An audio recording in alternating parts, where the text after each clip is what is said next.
Soekarno, sebuah nama yang tak akan pernah bisa dipisahkan dari lahirnya bangsa Indonesia. Dia bukan sekadar tokoh dalam buku sejarah, tapi suara yang membangunkan jutaan rakyat dari tidur panjang penjajahan. Namun, Soekarno juga bukan manusia sempurna. Dia adalah sosok dengan cita-cita besar, ego besar, cinta besar, dan juga kesalahan besar. Kisah hidupnya adalah cerita tentang bagaimana sebuah negara lahir dari pikiran seorang manusia, dan bagaimana kekuasaan perlahan menggerus sisi manusianya sendiri. Lahir pada 6 Juni tahun 1901 di Surabaya, dengan nama Kusno Sosrodihardjo, Soekarno tumbuh dalam pertemuan dua dunia. Ayahnya seorang guru berpikiran maju, sementara ibunya berasal dari Bali, religius dan lembut. Sejak kecil, ia sudah menyerap tradisi timur yang spiritual dan pendidikan barat yang rasional. Nama Kusno kemudian diganti menjadi Soekarno, sebuah nama yang kelak akan menggema hingga ke panggung dunia. Masa mudanya ditempa saat ia tinggal di rumah Hari O.S. Cokroaminoto di Surabaya. Di sanalah Soekarno belajar bahwa politik bukan hanya soal kekuasaan, tapi tentang kemampuan untuk mempengaruhi jiwa manusia. Ia melahap pemikiran barat, mendalami Islam, mengagumi nasionalisme, dan membenci penjajahan. Dari sinilah keyakinannya tumbuh. Indonesia harus berdiri sebagai bangsa modern, bukan sekadar pecahan etnis atau karijen-karijen lama. Di Bandung, Soekarno mendirikan Partai Nasional Indonesia. Melalui pidato Paidotonia yang berapi-api, ia menyulut semangat perlawanan terhadap kolonialisme Belanda. Ia menolak politik feodal, menolak perpecahan agama, dan menolak kompromi dengan penjajah. Baginya, Indonesia harus menjadi satu. Satu tanah air, satu bangsa, dan satu bahasa. Ketakutan Belanda pun memuncak. Pada tahun 1929, Soekarno ditangkap dan diadili. Di ruang pengadilan, Soekarno tidak memohon ampun. Ia justru melancarkan pidato pembelaan yang legendaris, Indonesia menggugat. Dalam pidatonya, ia menyerang sistem kolonial dan membongkar kebusukan penjajahan di hadapan hukum Belanda sendiri. Soekarno memang dipenjara, tapi penjara justru membuat namanya semakin besar di mata rakyat. Tak berhenti di situ, Belanda kemudian mengasingkannya ke Enda, Flores, lalu ke Bengkulu. Jauh dari panggung politik dan sorak-sorai massa, Soekarno menjalani masa-masa sunyi yang penuh perenungan. Di sini ia banyak menulis, berpikir, dan mempertanyakan masa depan bangsa yang ia impikan. Di Ende, di bawah sebuah pohon sukun, gagasan awal Pancasila sebagai dasar negara mulai dirumuskannya. Sebuah ideologi yang mampu mempersatukan segala perbedaan. Ketika Jepang datang mengusir Belanda pada 1942, Soekarno dihadapkan pada pilihan paling kontroversial dalam hidupnya. Ia memilih bekerja sama secara taktis dengan Jepang.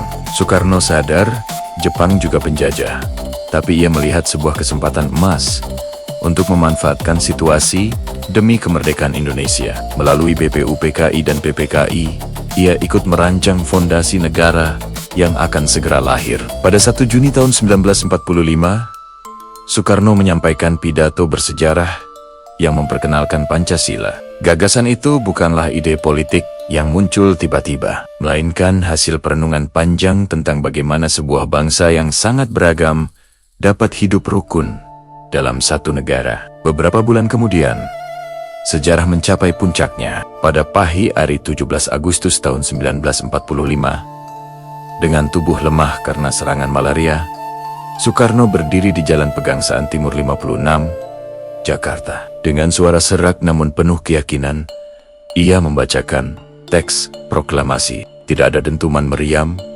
tidak ada pengakuan internasional, yang ada hanya keberanian dan keyakinan. Sejak saat itu, Indonesia lahir sebagai sebuah bangsa yang merdeka. Sebagai presiden pertama, Soekarno memimpin negara yang baru lahir, miskin, rapuh, dan terus diguncang ancaman dari dalam maupun luar. Ia berpidato ke berbagai penjuru dunia, menjadikan Indonesia sebagai simbol perlawanan terhadap imperialisme.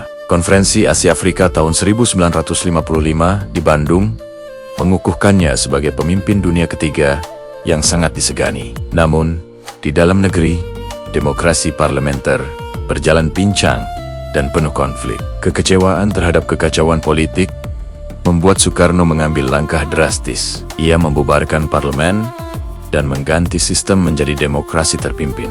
Kekuasaan pun terpusat di tangannya. Ia memaksakan persatuan antara kelompok nasionalis, agama, dan komunis dalam konsep Nasakom. Di satu sisi, ia ingin menjaga keseimbangan bangsa. Di sisi lain, ketegangan justru semakin menguat. Militer dan PKI saling mencurigai, dan negara berada di ambang krisis besar. Di balik panggung politik yang megah, kehidupan pribadi Soekarno penuh dengan kontroversi. Ia tercatat memiliki sekitar 9 istri sepanjang hidupnya. Ada Siti Oetari, Inggit Garnasih, Fatmawati, Hartini, Kartini Manopo, Ratnasari Dewi, Haryati, Yuri Kesanger, dan Heli Jafar. Inggit Garnasih adalah sosok paling setia di masa perjuangan, yang mendampingi Soekarno saat miskin, dipenjara, dan diasingkan. Namun, Inggit ditinggalkan karena menolak untuk dipoligami. Fatmawati, ibu negara pertama yang menjahit bendera pusaka merah putih, juga tersingkir ketika Soekarno memutuskan untuk kembali berpoligami.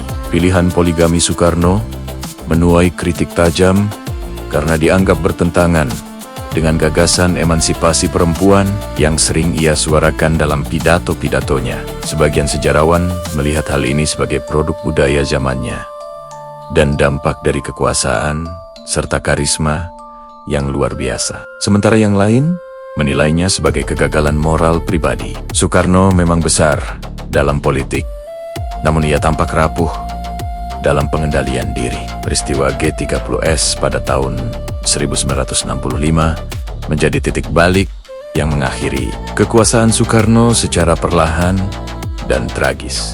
Ia kehilangan dukungan, disingkirkan dari pusat kekuasaan, dan hidup dalam isolasi politik. Sang orator ulung yang dulu pidatonya mampu mengguncang dunia, kini terdiam tanpa mimbar. Pada 21 Juni tahun 1970, Soekarno wafat dalam kesunyian. Tidak ada sorak-sorai massa, tidak ada pidato kenegaraan yang megah. Namun, warisannya tidak pernah benar-benar pergi. Soekarno adalah sebuah paradoks sejarah.